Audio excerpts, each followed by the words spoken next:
Back here with head coach Jay Accorsi. And coach, good bounce back against Framingham, beating them 31-21. Just talk about what you saw differently compared to the Widener game and the Framingham game. Well, I think we played better, obviously, offensively. We didn't turn the ball over as much, obviously, that we did against Widener, which was a huge difference, and we were able to get a lot of turnovers defensively. So I thought, obviously from the Widener game, offensively, we played much better, but we still have a lot of room for improvement, but certainly that was the difference, and nice to see.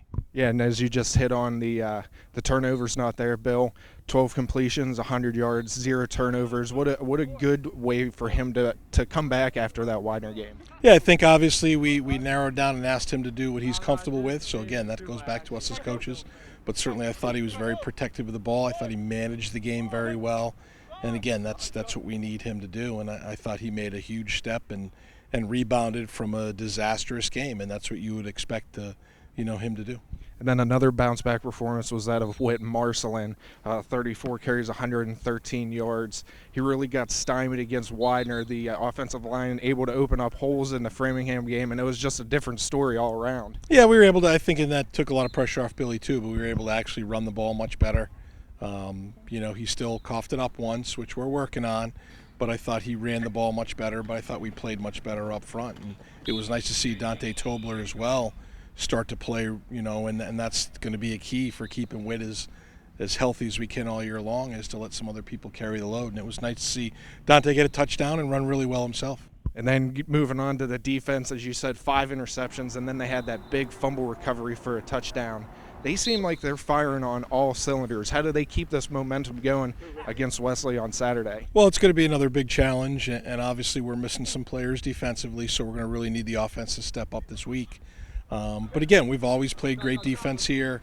We've always been a championship type team, or have strived to be a championship type team, and it's always started with the defense. When you limit the things that another team can do, and you limit the amount of chances, and you limit them the amount of times that they can score and put in the end zone, then you're going to be pretty successful. And I thought our defense just played outstanding. Now, last season, a big comeback. Well, it wasn't a comeback. It was more like a tight game against Wesley, 10-3 going into the fourth quarter, and then boom, offense just opened up. Is that the type of game that we're going to see again, and another big play going to be the outcome of this one? Well, I'm hoping not. I don't think we can afford to be in a track meet with them. They're very talented. They're very athletic. They're very skilled. They have a lot of good players.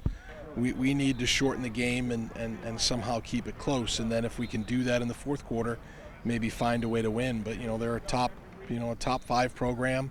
They got some athletes. They're very well coached. It's going to be a huge challenge for us. But we need to slow the game down and do what we do best, run the football, mix it around with some play-action pass, some misdirection, and play great team defense. And hopefully we can keep it close in the fourth quarter, and then maybe try to get out of there and sneak out with a win. All right, Coach, thanks, and go get them. Thank you very much. Thanks. Standing here now with junior running back Whit Marcelin, and Whit, a big difference in the run game that we saw from Widener to Framingham. Just talk about the differences that you saw from both of those games. Coming into Framingham, we decided that week of practice really emphasize and be able to line up and run the ball whether teams know it or not. So we needed to be a lot more aggressive than we were against Widener. So we decided to just be men and play football. And if they line up their 11 versus our 11, let's see who wins. And that was the attitude going into Framingham, which was different than Widener. Framingham, they have slightly more rushing yards than passing yards, 155 to 130. So it's going to be very vital to set the rushing tone early and then maybe going to open up the pass. Is that maybe a game plan that the coaches are going through, or is it just going to be running the ball down your throat all day? Honestly, we could do both. We could come out the game throwing 10 times in a row. We come out running 10 times in a row. That's the good thing about this team, is we have so much versatility that we have people on the perimeter that can make plays, people on the inside that can make plays as well. So we don't have a game plan where we need to do something. Whatever defense gives us, we're going to take, and we're going to want to implement the pace and beat teams by wearing them down in the fourth quarter with our tempo. And if we need to run in the game, put on our legs, then we can do that also. Now, Wesley is coming into this game ranked 4th in the nation. You beat them, you beat the 4th-ranked team. If you lose, it could be, oh, okay, so we lost to the 4th best team. But I know that this is not the mindset that this team is with coming into this game? Just talk a little bit about what the team's thinking right now. The team is thinking we're going to go play Wesley, not the number 4 team, not the number 25th team. We're just going to go play a football team. We were ranked 15th in some polls when we lost, so ranking really means nothing. They've done good things in their program to put them in that limelight, but that doesn't mean anything to us. We're going to go line up against a 4-3 defense. Our defense is going to go against a spread offense, and that's all we know. We're going to go out there and play college football players, and our job is to go out there and dominate. So for anybody that's lining up, that's all we got to do is dominate the game. All right, Whit, thanks and good luck. My pleasure. Thank you. All right, now I'm here with senior linebacker Tyler Jenkins, and the defense is coming up big the last 2 games, and especially against Framingham, getting 6 turnovers. Just talk about what's going right on the defensive side of the football for you guys. Everybody doing their job, and we working together, playing as a team. Now Wesley comes into the game averaging 452 yards, 300 through the air and 100 on the ground.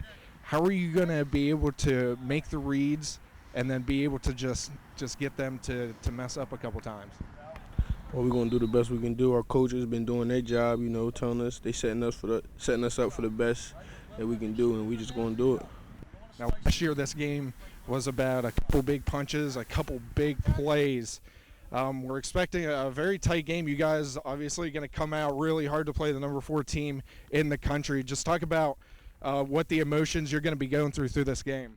I mean, we're very excited. I am, at least, as a team. We just, like, the coaches always tell us the rankings mean nothing. Like, we came in ranked, that meant nothing. So, that means nothing to me, and that means nothing to the team. We're excited. We're going to play hard.